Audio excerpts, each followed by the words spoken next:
So, Wendell, let's start with Donald Trump's press conference this week. All the insanity aside, he did actually address the Affordable Care Act, not with any depth. The guy clearly, well, I mean, I can pretend to give him the benefit of the doubt and just say that he thinks it's strategically smart not to talk about it, to get too in depth with it. But I don't think he has any faculties when it comes to understanding how the Affordable Care Act works. I don't think he knows what it is. All he seemed to say was, and this is important though, that we're not going to repeal and let it drag on till 2017, which of course was the original plan, or the second original plan, or whatever it was of the Republicans. And we'll get to that in a moment. He said, we're going to repeal and we're going to replace it. He said, maybe it'll be replaced in an hour. Maybe it'll be at the same time. Maybe it'll be a day later. And this all he seems to think this is going to happen.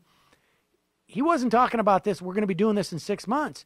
It sounded like once he has a Health and Human Services Secretary, he thinks this can be done there.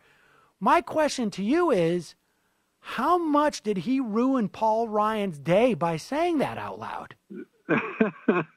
He surely did ruin it because, first of all, there is no plan, no single plan that the Republicans have come up with, unless conceivably in the dead of night they've come together and, after all these years, agreed on a replacement plan, which I certainly doubt. What I think is going on is he probably, the health insurance industry lobbyists probably have gotten to him and said, look, you can't repeal this and say we're going to replace it someday, whether that's a month or 6 months or 2 years or 4 years. It doesn't work that way. So I think he's probably hearing from some lobbyists that the Paul Ryan idea just won't fly. It will create such incredible chaos in the insurance market. These guys have got a big mess on their hands. They're in a dilemma. They realize that if they repeal it and wait to replace it, it's going to create chaos and uncertainty.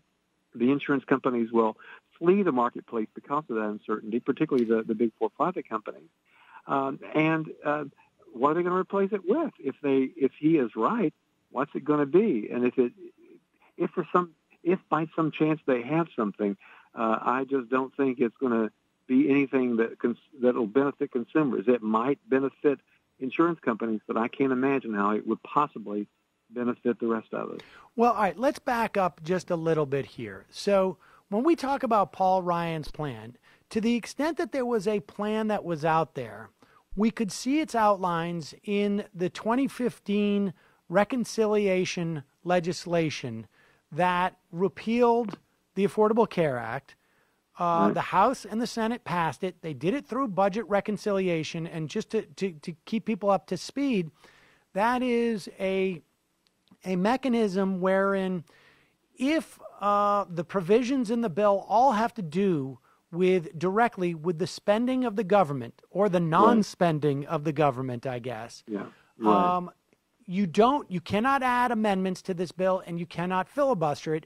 So the Republicans were able to pass this in 2015. Now, of course, it went to President Obama's desk and he quickly vetoed it. But it was the most successful of the repeal attempts of the 50 some odd that the Republicans engaged in over the course of 8 years, I should say. But of course, they knew this wasn't going to work, so they never actually came up with a plan. And here's my question to you, Wendell. Is it even possible for them to come up with a plan that would, and I know you and I have spoken in the past that we see huge deficiencies in Obamacare or the Affordable Care Act. We should remind people, because there's some people out there who don't realize that's the same thing. We're talking about the same thing, just two different names for it. Yeah. We've talked about the huge deficiencies, but is there a way for the Republicans to physically do this, to even replace it with itself, if they actually repeal it, without, I mean, is it physically possible for them to do this?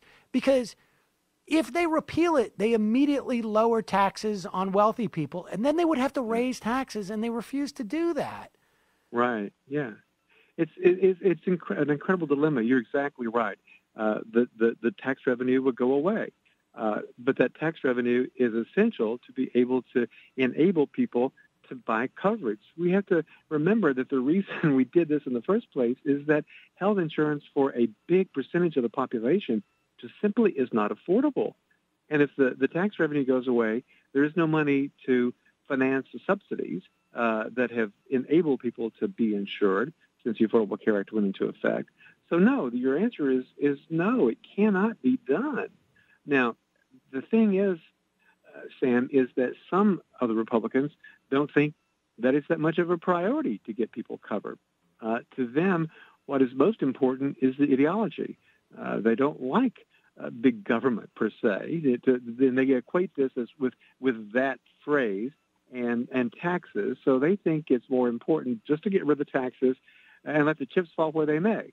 That's the pure ideology there. And there were a lot of members of Congress, Orrin Hatch among them, who said a few years ago that we can't essentially play by the left's rules.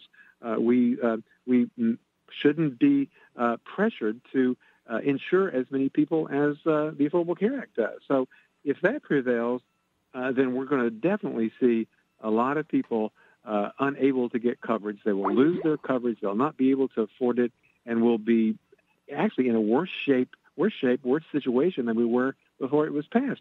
We'll see even more. We were at 50 million people who didn't have insurance back then. You can rest assured it will spike much higher than that.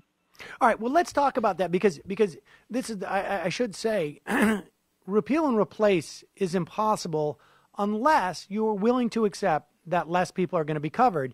And, right. Of course, there are many Republicans who have no problem with that. But there are some Republicans who realize, like, ooh, electorally, this could be a problem, right? Because we never were straight with the American public, which was, we don't care. Like, and I think to a certain extent, what's also fascinating to me, Wendell, is that, like, it's also ripping the veneer off of, like, the centrist lie that we all agree on what the problem is. We're just arguing about how to best deal with it. And that's not true. There is a significant portion of the Republican Party that does not agree that the problem is that enough people don't have health care. They don't think that's the problem. And so they don't. So they can replace it with something that has less coverage for people and is more expensive. But they can't do better than this because, to a certain extent, it's built on the principles of their own. It is built on Republican principles in many ways, relying on the marketplace. But it is. Let's take a break here, and when we come back, there's a couple of things I want you to answer.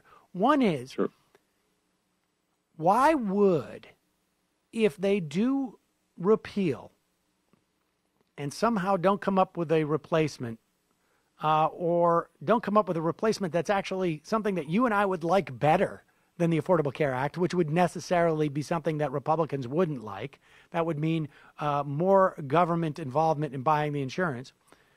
Why would the number of people uninsured actually spike higher than the number of uninsured before the Affordable Care Act was initiated? That's question one. And question two, when we come back, like, what I want to know from you, because of your expertise about this industry, how much are insurance companies freaking out? And if they're freaking out so much, how come we're not seeing that in their stock prices? We got to take a quick break. We'll be right back with Wendell Potter. I'm Sam Cedar. This is Ring of Fire Radio.